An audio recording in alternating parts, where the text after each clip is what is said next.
दोस्तों नमस्कार। ज्ञान गंगा चैनल में एक बार फिर से आप सबका स्वागत है।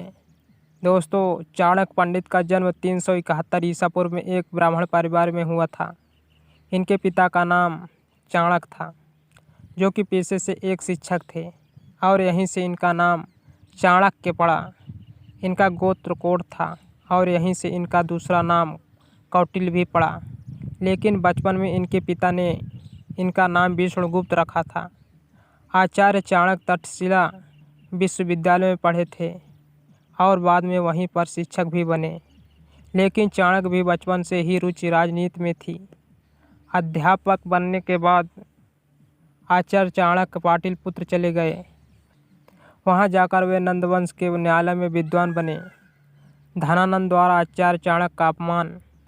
एक दिन चाणक्य और सम्राट धनानंद के बीच किसी विषय पर विवाद हो गया, जिस पर सभी उपस्थित राज दरबारियों के आगे ही सम्राट धनानंद ने आचार्य चाणक्य का अपमान कर देने वाले कुछ कड़वाई और कठोर शब्द उन्हें कह दिए और अपमान महसूस होने पर गुरु चाणक्य ने तभी से अपनी चोटी खोल दी और भरी सभा में उन्होंने प्रतिज्ञा ली कि जब तक वे नंदवंश का विनाश नहीं कर देंगे तब तक वे अपनी चोटी को नहीं बांधेंगे। इसके बाद आचार्य चाणक्य ने चंद्रगुप्त मौर्य को चुना और केवल 19 वर्ष की आयु में ही उन्हें सत्ता संघर्ष में उतार दिया और यहीं से मौर्य युग की शुरुआत हुई, जो बाद में नंदवंश की हार का मुख्य कारण भी बना। चाणक्य की राजनीति और फिलोसफी पर अच्छी पकड़ होने के कारण मगध भारत का सबसे बड़ा साम्राज्य बन सका। चाणक्य बहुत ही बुद्धिमान व्यक्ति थे और वे कुछ ऐसी रणनीतियाँ बनाते थे कि एक रणनीति के असफल होने जाने पर दूसरी रणनीति काम कर जाती थी और अंत में विजयश्री उन्हीं की होती थी। आचार्य चाणक्य द्वारा 20 कन्याओं की सेना। आचार्य को आयुर्वेदिक और खगोलीय विज्ञान का भी पूरा ज्ञान था। यहाँ तक कि उन्हें समुद्र शास्त्र में भी महाभारत हासिल थी, जिससे वे किसी भी व्यक्ति के चेहरे के हाव भाव को देखकर ही बता देते थे कि सामने वाला क्या सोच रहा है। चाणक्य द्वारा लिखा गया ग्रंथ चाणक्य नीति इतना जबरदस्त है कि आज भी भारत के और विदेश के नेता दूसरे देशों से संबंध अच्छा बनाने के लिए इसका इस्तेमाल करते हैं। चाणक्य ने सिकंदर महान से लड़ने के लिए भारत के सभी महान राजाओं को एकजुट किया था। उन्होंने युवा लड़कियों की एक सेना भी बनाई थी, जिसका नाम विष्णुकन्या था।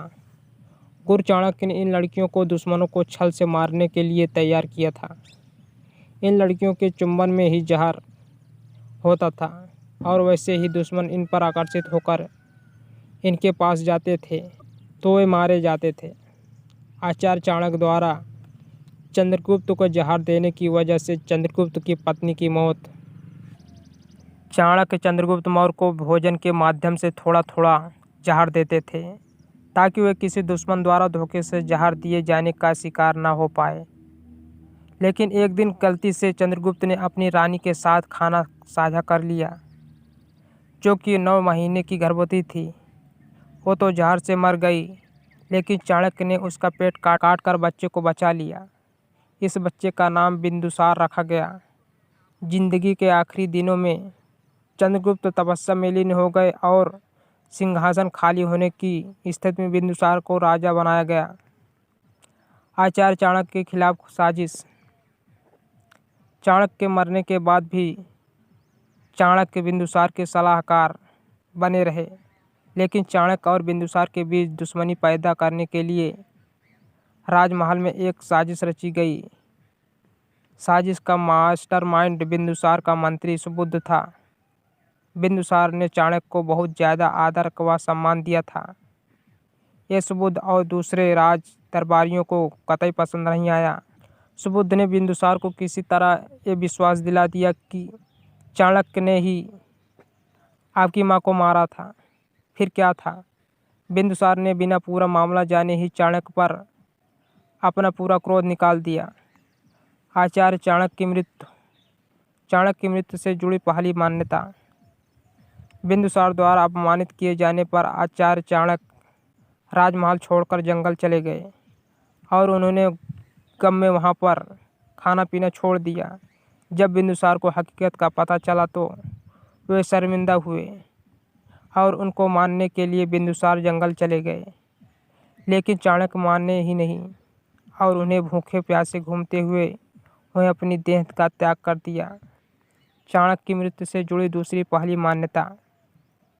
आचार्य चाणक्य से बड़ा कूटनीतिज्ञ तो कोई नहीं था, तो फिर कैसे सुबुध ने चाणक्य के खिलाफ षड्यंत्र रच लिया, इसकी पर्याप्त व्याख्या प्राप्त नहीं हो पाई।